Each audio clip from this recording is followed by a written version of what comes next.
Good afternoon, Waterside. This is a beautiful day here in South Florida. It's getting ready to rain outside as I look out the window and on the Magic Street here, and sure as shooting, it's going to storm in a little bit of time. But when you live in the tropics, that's what you get to enjoy.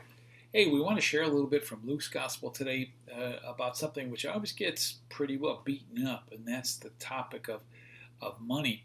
One of the situations that we have in the whole process is Jesus coming along and telling the story to those who are listening that you can't serve two masters. You can't serve God and you can't serve money both at the same time. The reason you can't is obvious, and people want to spend a whole lot of time bashing money. Well, I suppose I could do that today as well, but who doesn't need money? Who doesn't run with money? What nation, what part of the world doesn't function on some sort of currency? That's not necessarily the key, and lots of times we as pastors will go ahead and badmouth the whole process of the role of money and everything, and we get all excited about this, but I think it's a little bit more symptomatic than that, because I don't think it's just time to pick on money. I think what Jesus is trying to get toward here is an understanding that wealth is one of those things that might creep in and become a new idol. You can only follow one thing well, Jesus is suggesting, and obviously he wants us to follow the Father. Just follow me, he tells us. Just follow me, I'm following him. It'll all work out. But along the way, somebody, some force, some outside something drilled a hole in our head and poured in the results, the fact that we think that other things can be equally as important, if not more important, than simply following Jesus. It becomes a race to being involved in an idolatry war. We end up trying to substitute everything else, every new concept, every new understanding, every new doctrinal point. We try in the churches, the organized churches especially, will try a better format, a bigger projector for their lights and sounds, and more music power, better instruments. They'll do all these other things other than focus upon what we're really needing to be focused upon, and that's the message about Jesus. We substitute lots of different things. And it's in our substitution process, I think, that we begin to engage in this inability or the ability to not serve two masters. Okay, maybe that's a better way of phrasing it. Jesus is talking about you're not able to serve two masters, and one being God and one being everything else. But he specifically talks about money here, but we've kind of even redefined that. I guess that's my whole point of what I'm trying to say. You know, wealth at one time was seen as a direct correlation. So the better you were in the social status type of situation, the better you were, the more wealthy you have. Well, if that's the case, I guess I'm a big loser because I don't have that much wealth, and just probably in my line of work will never accumulate that much. But in the same time, it's not about the accumulation that I'm finding a whole lot of merit and value, because Jesus tells us that's not the key. That's a false understanding. It's a wrongful interpretation of what it means to live life when we're pursuing nothing but worldly goods, the material things, and we totally forget about Jesus and about God in general. We will substitute anything as human beings. It just works that way. We do that. Pet rocks, golf on a Sunday morning used to be, boy, when I was a kid, they used to rip golfers a new one every chance they got because they were out on Sunday morning. Well, even now, we come up with new things.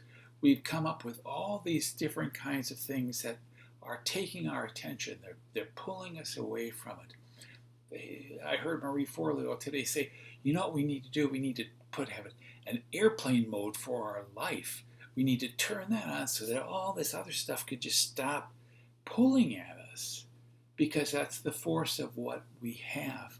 And it's true. We have all these other forces that are yanking us and pulling us in their direction.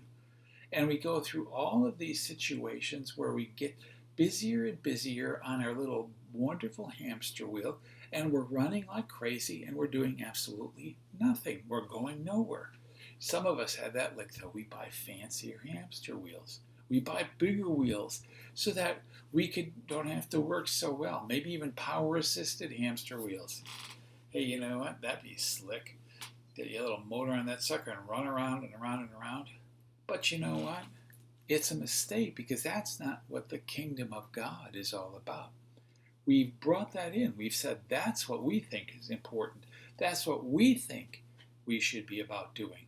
And when we engage in that process of what we think, what we should do, we tend to forget what the Father has in mind and what Jesus would show us that the Father has in mind. Because all of a sudden our attention is diverted off into something new. Let's just pretend that we're walking on a path and we're just walking and we don't look around us and we don't see where we're going, but instead we're just looking at something we shouldn't be looking at. Yesterday I had good fortune of being up at the Magic Kingdom, and as we were walking along, I was looking up here on my eye level. You know, I'm tall, and as I'm looking around, other youngsters are cutting in and out underneath me, and one who stops and wasn't looking where they're going ends up getting stepped on by yours truly, because I'm looking ahead at things that are important to me, but I'm missing what's in front of me. And they're not paying attention where they're going, and we collide in a way in which, well, it happens all the time at Disney World. Good grief, there's so many people and so little space. But when we engage in that process where we're not really following what God has to say, and every other thing becomes more important, we get lost. We engage in a game of idolatry. We engage in a game of anything else is more important. Money is traditionally, because it's what's mentioned in Scripture, gets a bad rap. But I think the pivot point here is the fact that when it's not God, it's not what it ought to be. Doesn't matter if that's money, doesn't matter if that's fame, wealth, lotto tickets, fancy cars, good-looking clothes, hot friends. What doesn't matter? It just doesn't matter, because it always becomes something other than what it ought to be. Perhaps God is giving us a chance here to begin to sort through things, to say, look, this is what's truly important. My love for you, this is what's truly important. My suffering and death on the cross, this is what's truly important. The new life opportunity that you've been given. It's not just keeping up doing the old thing, or chasing down the new bright and shiny object thing that's going on in our life. We don't need to chase every other thing that's out there.